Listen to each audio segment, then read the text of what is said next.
elevó el pedido de condena a 12 años de prisión. O sea que en esos términos se va a manejar el tribunal con esos pedidos. Un pedido de 9 años, de 12 años y, por otra parte, el pedido de la defensa de que asume los delitos menos graves y pide que se lo condene, que se le dé el mínimo de que le corresponda por esos delitos. Lo que está en juego entonces, en definitiva, y lo que se va a resolver el día 20 de septiembre, va a ser, en definitiva, la libertad o no de Martín, porque si se allanan a lo que pide la Fiscalía o los abogados querellantes, bueno, seguramente se le va a aplicar una pena que no va a ser de cumplimiento condicional. En el caso de que se incline por el pedido del abogado defensor, ahí puede entrar a tallar los años que ya lleva preso Ignacio Martín y seguramente obtendría la libertad. Ese es más o menos, en resumidas cuentas, el panorama de lo que sucedió ayer. Desde tu punto de vista, Alejandro, ¿cuáles fueron más sólidos y convincentes de los alegatos? A mí me pareció muy interesante el alegato de Abrile, de Pablo Abrile. Conjugó como dos cuestiones que a mí me parecen muy valiosas a la hora de alegar, es la concisión y la precisión, ¿cierto? Hizo jugar sus cartas en el sentido de sostener la acusación que ellos vienen propiciando, pero no abusó del tiempo. A mí me parece que esa es una cuestión que, bueno, ahí Oscar seguramente ha tenido mucha experiencia en ese sentido, lo podrá decir mucho mejor que nosotros. Hay alegatos por ahí que se demoran o que llevan 1, 2, 3 horas, como sucedió ayer con el de la defensa, que terminan de alguna manera generando cierto agobio porque es como que van girando en torno a lo mismo. En cambio, bueno, respondiendo a esto que me preguntas, el de Abrile fue conciso y me parece que en ese sentido fue contundente y habrá que ver, bueno, si logra convencer o no al tribunal. Acá la cuestión álgida es si el paciente Betiol se encontraba con vida cuando fue atendido por Ignacio Martín. Bueno, Oscar, ¿para dónde? ¿Qué ahora viene la teoría del promedio? Uno pide en tanto, otro pide en otro y la Cámara va por el medio. No, yo creo que acá lo que se va a terminar definiendo, tal cual lo está diciendo Alejandro recién, y que de alguna manera ya lo habíamos previsto cuando empezamos a hablar antes de que se iniciara este juicio. Hay delitos, todos los delitos menores de los que está acusado, que están confesos, no hay absolutamente nada que discutir. Yo creo que la clave de toda la historia sigue girando en torno a lo que pasó con Nicolás Bertol. Este joven de 26 años que murió mientras era atendido atendido entre comillas por este médico también entre comillas, Ignacio Martín. El punto acá gira en dos cuestiones básicamente. Por un lado, que es todo lo que se ha estado discutiendo respecto de si cuando llegó Ignacio Martín, Nicolás Bertol estaba vivo o no. Por otro lado, está dando vuelta también la cuestión de que si... Pero eso es de difícil determinación judicial o no. Hay pruebas, ¿sí? Sí, hay algunas pruebas, por ejemplo, que indican de que a una determinada hora el cuerpo ya estaba frío. Eso indica una data de la muerte de algunas horas de anticipación. Es decir, se puede fijar la hora estimativa en la que se produjo el fallecimiento. La cuestión está en que cuando es requerida la atención de Nicolás Bertol, este se encontraba en una crisis de la cual para esa atención fue derivado desde bastante en llegar, yo diría que 2, 3, 4 horas tranquilamente, y eso también habría que ver si es achacable o no es achacable a la conducta por allí negligente que pudo haber desarrollado. Todas estas cuestiones se van a tener en cuenta al momento de juzgar si es responsable o no de la muerte, y en el caso de que sea hallado responsable de la muerte, si esa muerte es una muerte dolosa con dolo eventual, es decir, sabiendo que desde su carencia absoluta de formación técnica, estaba, digamos, concurrió a la atención de un paciente en una situación crítica, en un estado gravísimo, y no les importó en absoluto las consecuencias de ello, y prácticamente de esa actitud negligente, digamos, deriva la muerte. Esa actitud negligente puede encuadrar o en dolo eventual o también puede ser un homicidio culposo. Eso también estará en discusión. Yo entiendo que la defensa... Homicidio culposo como si fuera un accidente. Exactamente. Un accidente, un siniestro vial. Claro, digamos que hay culpa y no hay dolo. El dolo eventual es una figura sumamente difusa, difícil de ser aprehendida por quien no está en la cuestión judicial, digamos. Esa negligencia que va más allá del mero hecho de infraccionar a través de una conducta causando un daño, sino que se lo hace a conciencia y sin importar las consecuencias. Si se muere, se muere; si no se muere, me da lo mismo. Es decir, esa sería la actitud psicológica de Martín al realizar este tipo de cuestiones, y el resultado muerte de Nicolás Bertol ocurrió. La cuestión está en, primero, determinar si es responsabilidad suya, y segundo, si es responsabilidad suya, si es con dolo o si es con culpa. Ale, ¿alguna pregunta para el especialista? Me pareció realmente importante también, Oscar, lo que pasó sobre el final del alegato del defensor, ¿no? Que bueno, primero fue, como te decía, les contaba al principio, fue farragoso, fue demasiado largo para mi gusto y para el gusto del tribunal también, que por ahí con sus gestos también, bueno, en realidad no hacían gestos, pero uno ya conociendo sabe que es una situación tediosa que se hace. Pero bueno, después de todo eso, yo creo que en 2 minutos o menos todavía, el abogado defensor condensó lo más interesante de su alegato, que fue señalar la corresponsabilidad de los funcionarios, algo que algunos de los otros alegatos lo mencionaban así como muy solapadamente. Bueno, en este caso el defensor Cataño se ocupó de decirlos con nombre y apellido, mencionar a los funcionarios provinciales y municipales que en la posición de ellos fueron corresponsables de esto que sucedió. Claramente dijo que estas personas conocían la situación irregular de Ignacio Martín y fueron corresponsables en lo que pasó. Eso me parece que es realmente muy, muy grave como acusación, digamos, o contraacusación, si se le quiere llamar, e incluso hizo un pedido de falso testimonio para los 4 funcionarios, los 2 de Córdoba, Carvajal y Almada, y los 2 funcionarios de Río Cuarto, el actual secretario de Salud, Marcelo Ferrario, y su colaborador, Pérez Villarreal. Así que bueno, no sé, Oscar, si esto amerita, entiendo yo que puede llegar a abrir la posibilidad de una nueva investigación en ese sentido. Sí, sin ninguna duda. Esa situación, independientemente de que la haya planteado o no el abogado defensor, amerita el análisis de responsabilidad por parte de la Cámara, y evidentemente algo de eso va a aparecer en la parte resolutiva cuando se dicte el fallo el 20 de septiembre. Este tipo de cuestiones tiene también un doble enfoque. Por un lado, evidentemente, que pasa por el hecho de tratar de licuar la propia responsabilidad personal, diluyéndola hacia otros también personajes que pueden ser involucrados en la situación. Ahora, lo puntual es lo que él hizo cuando atendió a esa persona, Nicolás Bertol, en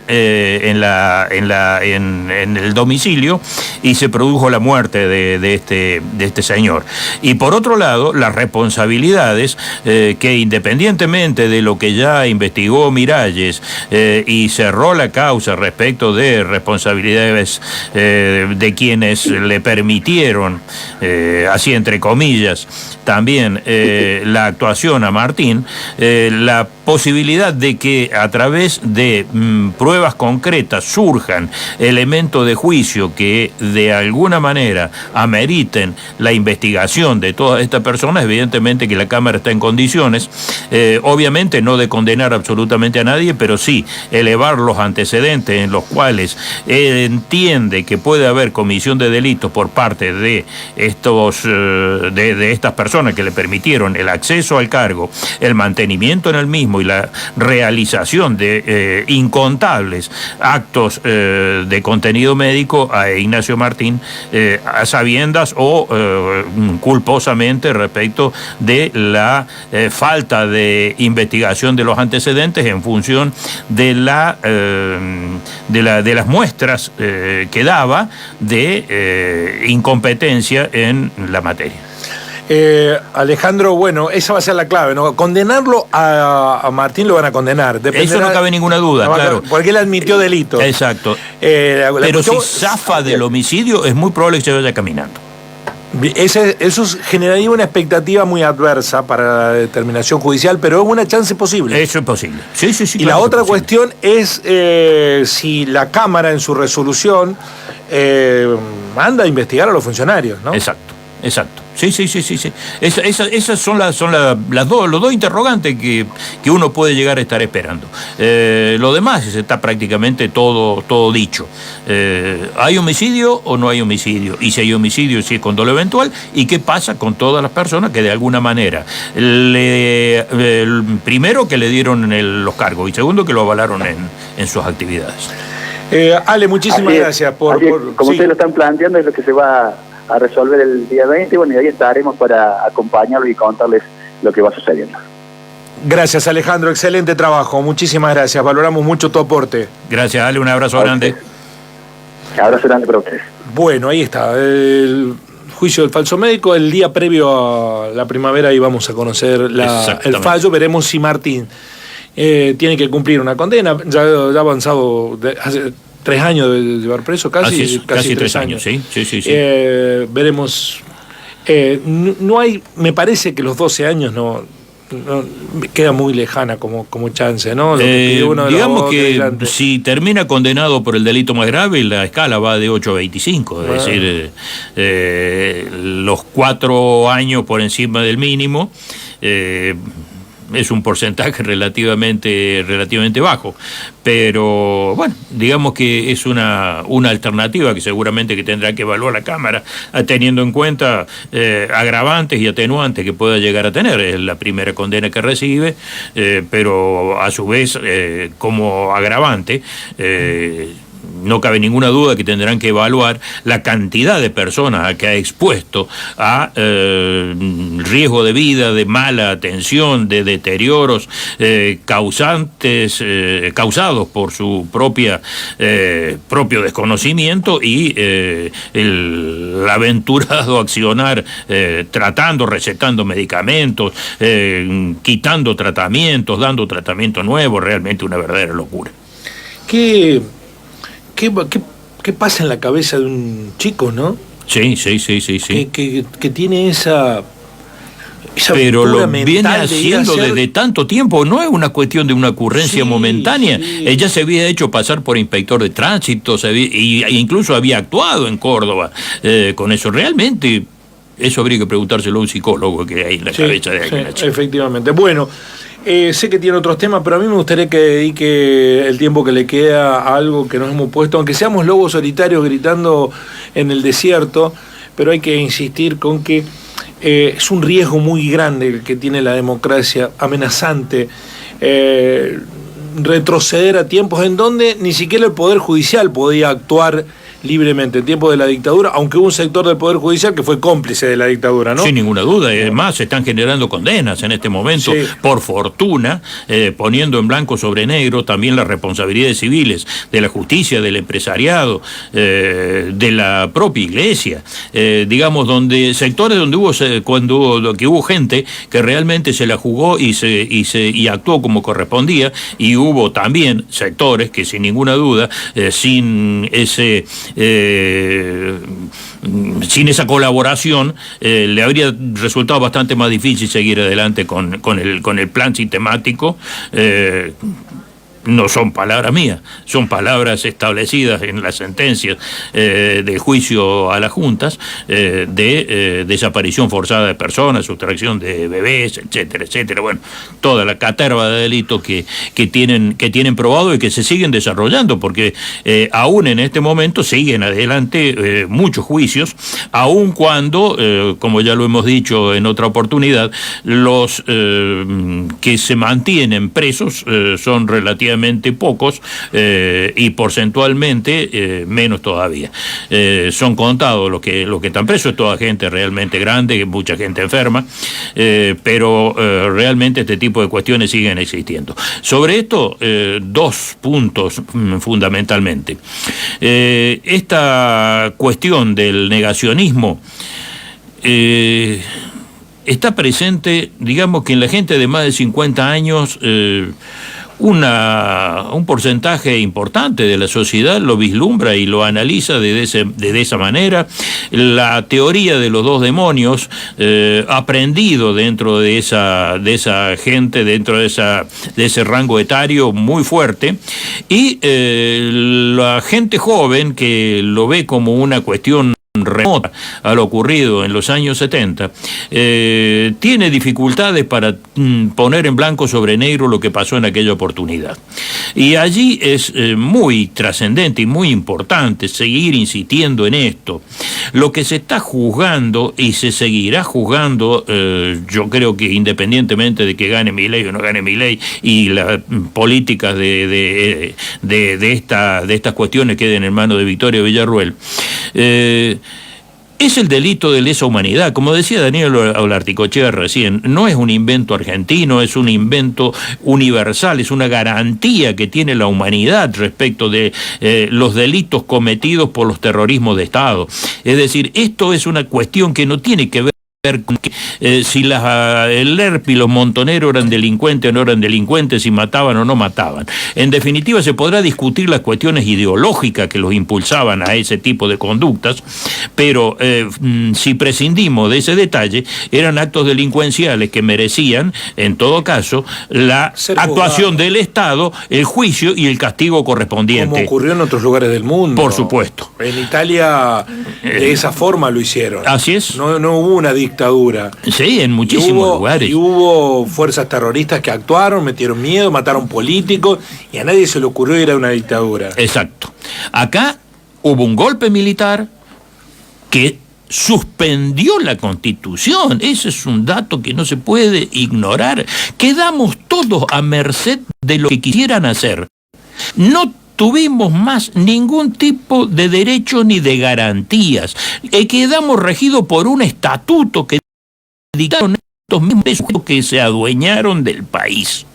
Y desde allí implementaron con toda la fuerza y el poder del Estado una cacería de enemigos políticos extensiva a aquellas situaciones, que son muchas las que hubo, en las cuales, por cuestiones personales, persiguieron a empresas de las cuales se apropiaron, robaron una enorme cantidad de niños y los entregaron a quien ellos quisieron, privándolos de su identidad.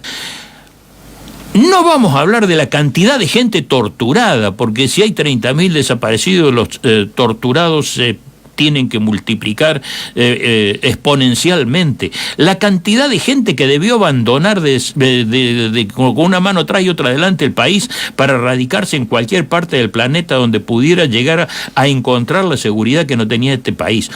Eso es el delito de lesa humanidad. Eso es imprescriptible y eso se perseguirá eternamente. Y no es que Argentina sea un país particularmente rencoroso o vengativo. En Alemania, por ejemplo, se están llevando adelante todavía 2 juicios contra nazis, uno de 98 y otro de 101 años, ¿a cuántos años? Desde el 45 hasta acá. Y se siguen haciendo los juicios en la medida que se lo descubre y se sigue adelante con esto. Alemania tuvo un avance importante que luego, cuando se consolida la Unión Europea, prácticamente ingresó en las legislaciones de casi todos los países, que es tomar el negacionismo del Holocausto como un delito. Y desde ahí, las posibilidades de la libertad de expresión ya no son las mismas que la que se gozan en este momento en el país. Yo creo que es imprescindible también, dada la situación y lo que estamos viendo, que las fuerzas democráticas de una vez por todas ingresen al Congreso, se debata y se apruebe la penalización del negacionismo, porque a esta altura del partido la mentira puede corroer, puede causar un daño extraordinario y puede llegar a lo que no queremos que llegue nunca, es decir, la posibilidad de tropezar otra vez con la misma piedra. Quienes tenemos nuestros años encima y hemos atravesado todas esas situaciones, sabemos de lo que estamos hablando y obviamente desde ahí decimos el nunca más debe ser una política de Estado en la cual el compromiso institucional debe ser completo. En eso también me llamó poderosamente la atención ayer que la legislatura de la Ciudad de Buenos Aires habilite que dentro de la propia legislatura se realice este acto. Eso es una aberración institucional. El derecho de decir lo que quieran está absolutamente contemplado en la Constitución y no lo reprime nadie. Que lo hagan donde quieran, claro, que lo hagan en una institución propia, en una institución privada, que lo hagan en un acto público si quieren, pero utilizar la sede de las instituciones del Estado para llevar adelante este tipo de actividades realmente me parece una verdadera aberración. Porque además eso necesitó de votos del PRO, votos del radicalismo para que eso ocurriera. Sí, yo francamente esa parte no la conozco. Es que no, si no, no se yo por ahí que pensé que podría llegar a ser una cuestión administrativa, porque por ahí alguien dijo, cualquier legislador que pide el salón lo puede utilizar, así como si fuera para lo que quiera, y eso es un chiste, eso no es serio en absoluto, sino que de alguna manera es darle el aval a este tipo de situaciones. Sabemos que quien lo convocaba es una institución que tiene una sigla en la cual queda con absolutamente claro qué es lo que pretenden. Sabemos qué es lo que iban a plantear, no conocíamos el contenido de los términos, por ejemplo, el agravio de Carlotto no se sabía qué iba a ocurrir allí, pero sí se sabía que iba a haber una reivindicación del terrorismo de Estado y eso me parece que realmente no se puede justificar bajo ningún punto de vista. Ayer leía un tuit de Javier Maldone, un programador que además es protagonista,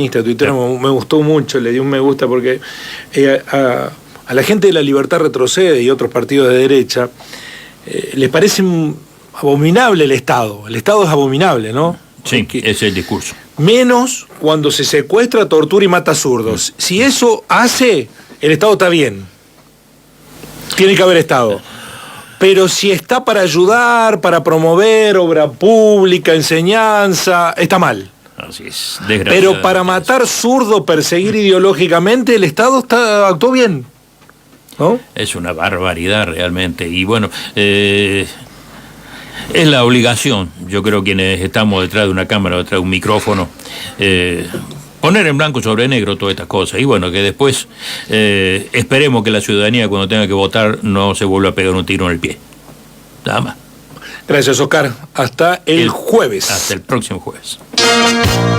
Así son las causas.